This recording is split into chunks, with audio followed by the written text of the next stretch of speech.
Precious Rubies family. We are here on scene at the live stream, Good morning. the podcast center, aka the dinner table. The podcast. We have not been eating dinner regularly at home.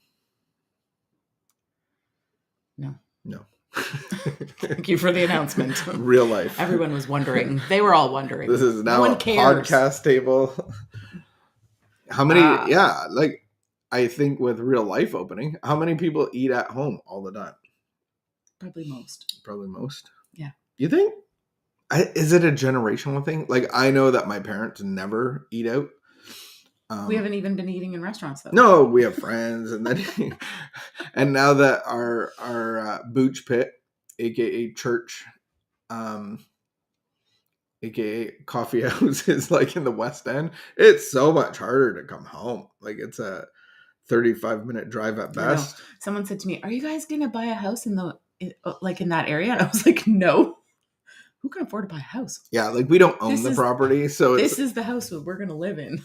Yeah, maybe we won't though. Who knows? Who knows what will or could happen? There is no indication that we are going to relocate our home. You know what would be scary is that what neighborhood is near there? Barhaven. I never want to. Yeah, see, I saw your reaction. That's the reaction of my heart. Like, Barhaven. People feel the same way about where we live, though. Yeah, but Orleans is quaint. It's a villa on the river, and it's not your typical suburb. Anyone who's tuning in who doesn't know us personally or live near us in the city that we live in has no idea what we're talking about. No, but they probably have the same problems. Everybody has, like, do you move to where you work? Or it's different in every city. Like Toronto, people commute. Like, people have no trouble driving 2 hours to work and 2 hours home. Like, that's just kind of a norm. People drive a lot. Not in about Toronto. The commute life. No, and I think COVID has released a lot of that ideology of, like, oh, I have to do this. You actually don't. That's what it's proven. But yeah, I think I'm enjoying the new rhythms, and I think there still needs to be balance. So yeah, but I don't mind being out. I don't mind having dinner cooked for me at different people's houses. Hi, how you doing? But yeah, there needs to be a balance. It's good to cook at home once in a while. All right, here we are. Good morning, Isabel. Is that Isabella? No. Is it? There's an A at the end. Oh, there is? Yeah. Oh, Isabella. I didn't know that. Yeah, there you go. Now you do. I do. That was like she I think she's running for volunteer of the week here. She is volunteer of the week. And just like although the week is not over. The week's only half over. She might have some competition. Yeah, there will be some competition in the next 2 days for sure. Yeah, unless she comes back. She comes back just to hang out. She's liking the coffee or the booch. Yeah. Good morning, James. Come to volunteer and stay for the kombucha. Yesterday, here's our big announcement. After I've been doing this since February, setting up a business, so a legal business. And yesterday, we got our stamp of approval, our business number, that we can be open to run business. I thought there'd be more streamers and stuff. Yeah, it's a complicated process. It's a long process. Lots of people are involved, but I like how you just took full ownership of it, but really it's Josh who did all the paperwork. Oh my goodness! Starting in January. All the roadblocks. One of the last ones was fire and safety, and then they're saying that we're not. It's called mercantile. And so you're assembly. And so now you got to do a fire safety plan at the very least. So he draws it up on the computer like he's some software engineer, and it passes. I'm like, oh, so anybody could do this. No, he's good at figuring things. He got a copy from someone else who has also done this work. But he did it it's not even on an Etch-a-Sketch. He did it he did a really good job. Yeah, amazing. So we passed. And there wasn't a big deal to it. I thought we'd have sprinkler systems and door exit. Oh my goodness. All right, here we go. If you're starting up a business, just really think about it. No, there's no much. There's no funner thing. It's like a baby, but different. All right, it takes all of your life and the newcomer to Al-Anon. The newcomer to Al-Anon. So the 12-step fellowship of the, what do you call that? The family of alcoholics. Yes, is looking for answers to a problem. The newcomer is looking for answers to a problem. The questions often begin with these two words. What if? What if? What if we lose our home? What if he has an accident with the car? What if he stays out all night, loses his job, gets into fights, goes to jail? What if? All of those things. Those things happen. Not even just once. In Al-Anon, we call this, I would have thought of that, projecting. Looking in, that's a form of denial. Yeah, wow. What if is projecting. Looking into the future and trying to imagine what may happen. The future, even as close as tomorrow, is a closed book. We cannot know what it holds. And the more we look for disaster, the more we invite it. Because the past has been unhappy is no index that the future will continue to be. This is something only God knows. And we do not do well to trust in his loving wisdom and root out all our thoughts that things can't get better. We would do well. To trust in his loving wisdom. Trust in his loving wisdom and scrap the thoughts of things can't ever get better. Today's reminder. Thank you for the help. It is health to the mind and body to look to the future with confidence. Lifting up our hearts is better preparation for disappointments, if they should come. Negative anticipating only increases the impact of unhappy incidences. Let's improve the outlook. Quote of the day. The thing that I have greatly feared has come upon me, says the Bible. I will not give reality to trouble that may never come.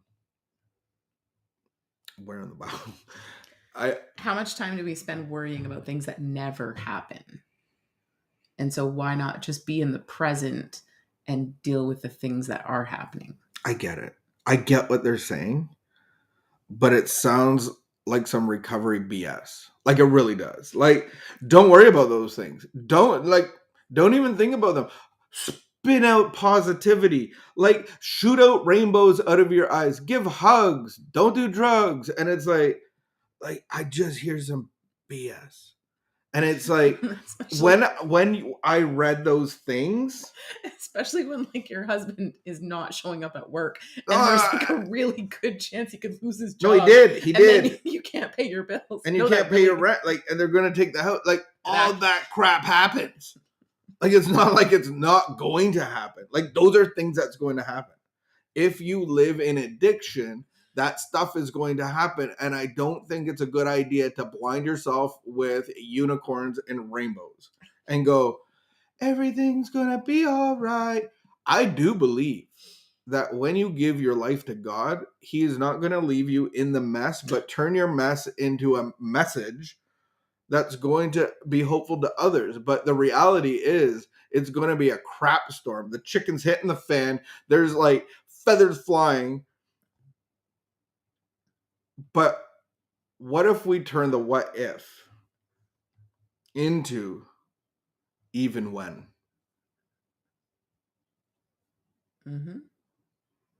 Even when he does come home, even when he does recover, even when you get to keep your house, even when he does go to jail, like even when I can still be okay.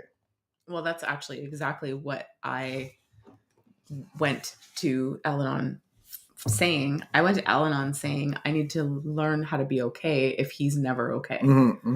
I actually and I remember saying that. And I remember one of the groups that I went to was pretty small. There was I don't know, usually 8 or 10 people, women, older women, considerably older than me.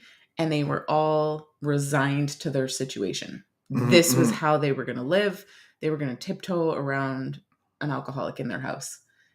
And I just remember at some point being like, nope, I'm not going to do that. Mhm, Like, I mhm, don't think mhm. that's what I don't think.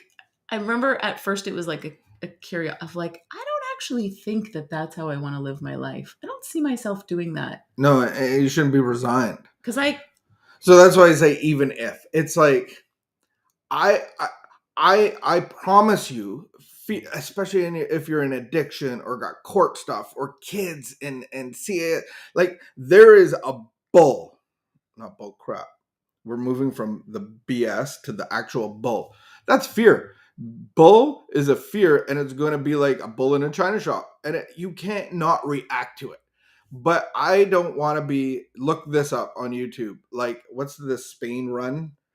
And you'll see normal men getting javelin thrown into the air over buildings from the run of the bulls.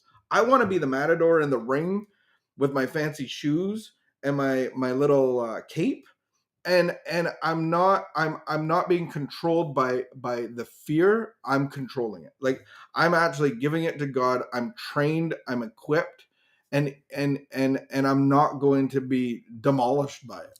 okay, so we're already over our time limit that we aim for. And I'm just looking for some practical, what are you actually talking about? If I'm in this place that we just read about, Get your fancy shoes and your cape. what are you actually saying? Someone who's in that place of spinning out about the what ifs, what's a practical thing that you're saying they can implement? Get into the work of connecting to God, because that's the only thing that's going to save you and your husband and your wife and your kids and your court cases and your dates that are looming ahead of you, and the bills and the $80,000 of debt and the bankruptcy and all of that stuff, the consequence of addiction. And we think poor choices, they're not actually choices. No one chooses this So stuff. I don't get this, and I don't understand what you're talking about. What do you mean connect to God? Join LifeLab, and our job is to hold your hand and put it in the hand of God. And so we can do that through LifeLab. We can do that through a number of 12-step communities. If you want more information on that, I would love to guide you in that process. But I'm kind of mad at God, and I don't really know God, and I'm not Well, you not got really no. a church person. Well, So how's the bull horn up your butthole tasting? What are the results that you're living in? God cares more about you than you care about your religion. And so don't let religion suffocate you. So, oh man, much love. This got me riled up. Love rainbows, unicorns, and chickens. chickens. Don't forget the chickens. All right. Peace and love. Wash your hands and keep the peace and be of good behavior.